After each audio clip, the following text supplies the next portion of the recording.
What up, naughty steppers? It's Connor Whitmore here again with another review for you on the Nawtystep channel. And in today's video I'm going to be talking about the new album from REZZ, released on Mousetrap, Certain Kind of Magic. Isabelle Rezazadeh, also known as REZZ, is a 23-year-old Ukrainian-born Canadian from Niagara Falls, Ontario. Sorry, can we just take a moment to appreciate how awesome her second name is?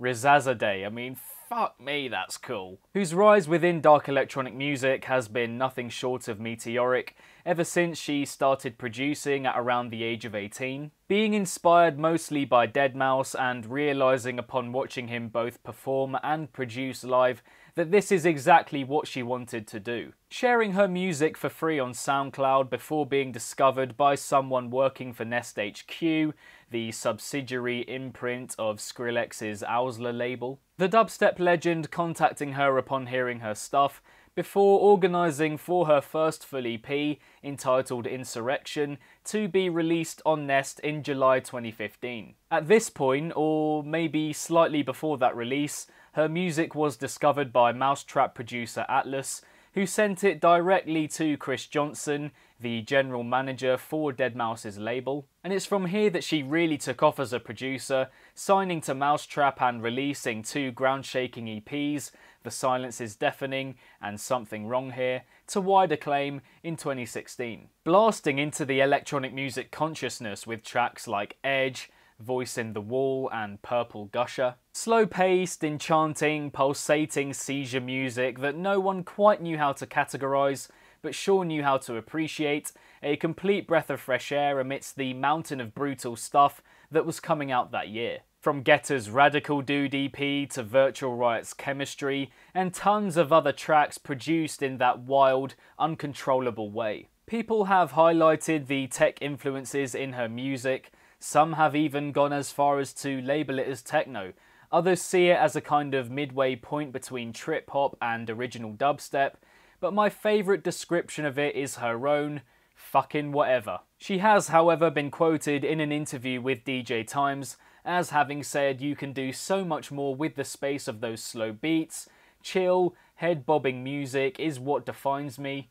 So I think that's where the emphasis lies with her stuff. All coming before her debut album, Mass Manipulation, put out on Mousetrap in August of last year, for which she won a Juno Award for Best Electronic Album of 2017. A lot of people, however, coming out to dispute whether it was indeed an album, or just a longer EP at 8 tracks. A project that, to me at least, certainly represented the latter more than the former, a topic I delve into way more in a video I did on that exact distinction, linked somewhere here. An album that had tracks harking straight back to those spellbinding EPs, notably Relax and Diluted Brains, but generally I didn't find myself enjoying it anywhere near as much as the EPs. Sitting in this weird middle ground between wanting to be an album and not being that, certainly more an extended EP, wall-to-wall bangers with little structural development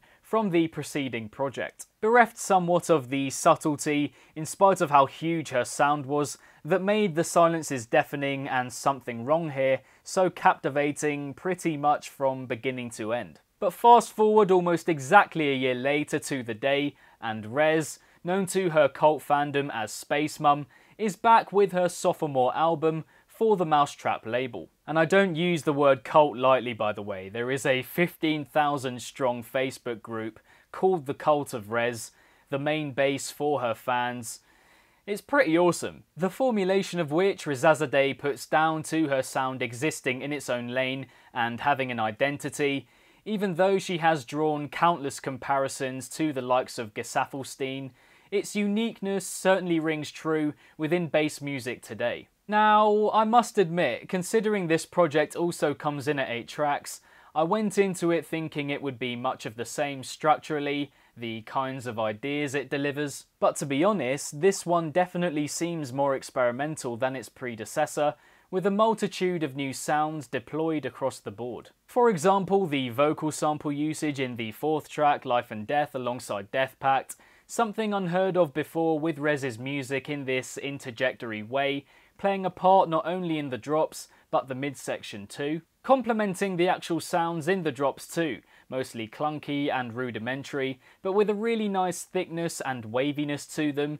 It's not smooth, but there's a great energy and a clear interaction between everything going on. Other instances of experimentation include the glitchy approaches of Teleportal and the crazy ones, the former alongside Kotek in particular being quite the interesting combination of sounds. The high-pitched croaking noises being the most outlandish on display, just not something you would expect from her outright, and a welcome direction for her style to be taken in. In the crazy ones with 13, the glitchy approach doesn't quite come off as well, just seems a little unsure of what it's doing without a main selling point, even though the second drop is a much richer, fleshed out development. But my uncertainty regarding experimentation extends into the final track Toxin alongside Fitch, which I really want to appreciate, but in light of the rest of the album and her general style, I'm finding it hard to. The main notes in the drop are really pleasant,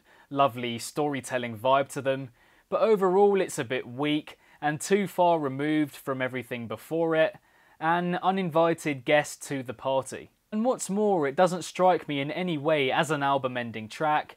It's experimental to the point that it sounds like a demo, more than a well-cut, complete, refined number. The experimentation being evident enough to realise that mass manipulation, which has hints of that approach, is very much the gateway from her EPs to this newer style. The structures are mostly the same, plodding 100 BPM beats with slight alterations in synth tempo throughout, but there are wholly different musical approaches here that haven't been on display before, which, as I've explained, works in part and others not, all four musicians experimenting and trying out new things, but the risk of course is always how people will interpret those changes from the norm. The track here that feels most vintage REZZ is the second alongside 1788L, Hex. Starting with a wonderfully creepy yet alluring lead, the electric notes running over the top doing a fantastic job of elevating it to new heights as it progresses. But again, it's the experimentation and arguably 1788L's influence here that lets the track down.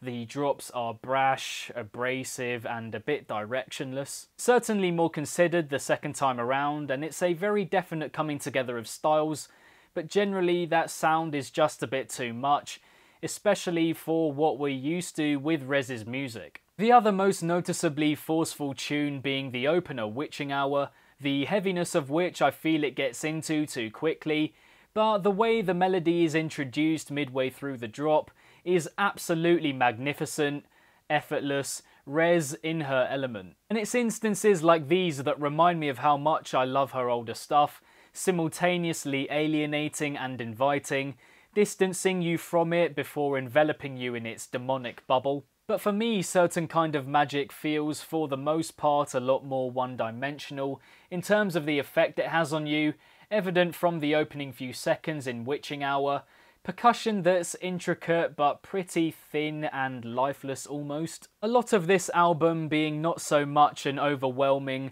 all-encompassing experience, but a relatively bare, stripped-back delivery of sounds, assembling them more than harmoniously melding them together. Something I'm not warming to just yet, but happy to get used to over time. It's perfectly possible, just got to get used to it as a switch from the norm. I would also say, in spite of everything I've said so far, that there is a really familiar feeling to these 8 tracks for the most part. The weirdness, alienation and otherworldly appeal are still there in abundance, even though it drags in tracks like Flying Octopus and Spider on the Moon. Tracks that aren't as overt in terms of what they deliver sonically, leaving you searching for more, and as a result they come across as these really chilled, ponderous songs that you just end up appreciating for what they are. On the topic of those 2 tracks, by the way, awesome titles, not unusual for REZZ in their ability to conjure up fantastic images before you've even listened to the music. But in noticing patterns with REZZ's music by this point, it's almost as if certain things have to be in place for the songs as wholes to be recognised alongside her best material. A mystifying melody permeating the track, gloomy synths, thumping percussion, an air of the unknown, all of which are present in her most ear-catching hits. As I've said, the experimentation works in parts here, but the bits I enjoy most are those that remind me of what she's best at, the things that got her popular in the first place. And whilst I wouldn't say that any of the 8 tracks here are holistic in that way, each of those aspects or factors mentioned are available for consumption across the album. The thudding, spooky drop to Witching Hour, the journeying midsection of Spider on the Moon, the introductory melody of Hex. On the subject of melodies actually, it's almost as if she's running out of well-working ones to suit her style of music. Flying Octopus is the first inkling we get here